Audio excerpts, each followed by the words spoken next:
Omania mobiles, AM road Perumbavoor, PO junction Muvattupuzha. Football മത്സരത്തിനിടെ cable TV operator കുഴഞ്ഞു വീണ് മരിച്ചു. കോതമംഗലം തങ്കളം സ്വദേശി അനസ് M പട്ടേരിയാണ് മരണമടഞ്ഞത്. കേരള വിഷന്റെ ജില്ലാ സമ്മേളനത്തിന്റെ ഭാഗമായി പറവൂരിൽ സംഘടിപ്പിച്ച സൗഹൃദ ഫുട്ബോൾ മത്സരത്തിനിടയിലാണ് അത്യാഹിതം ഉണ്ടായത്. ഫുട്ബോൾ മത്സരത്തിനിടെ കളിക്കാരൻ കുഴഞ്ഞു വീണ് മരിച്ചു.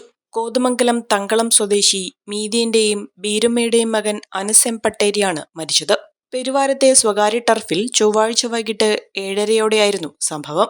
ഉടൻ ഡോൺ ബോസ്കോ ആശുപത്രിയിൽ എത്തിച്ചെങ്കിലും മരണം സംഭവിച്ചു. കോതമംഗലത്തെ കേബിൾ TV ഓപ്പറേറ്ററായിരുന്നു അനസ്. കേരള വിഷന്റെ ജില്ലാ സമ്മേളനത്തിന്റെ ഭാഗമായി പറവൂരിൽ സംഘടിപ്പിച്ച സൗഹൃദ ഫുട്ബോൾ മത്സരത്തിൽ കോതമംഗലം മേഖലാ ടീമിലായിരുന്നു അനസ്. കളി അവസാനിക്കാൻ 2 മിനിറ്റ് ബാക്കി നിൽക്കെയാണ് അത്യാഹിതം സംഭവിച്ചത്. തങ്കളം താഴത്തറ കുടുംബാംഗമായ നിഷയാണ് അനസിന്റെ ഭാര്യ. അൻസിയ, അസ്വദ് എന്നിവർ മക്കളാണ്. നേത്ര സംരക്ഷണത്തിന് നമ്മുടെ അഹല്യ ഫൗണ്ടേഷൻ ഐ ഹോസ്പിറ്റൽ, കേരളത്തിൽ എല്ലായിടത്തും.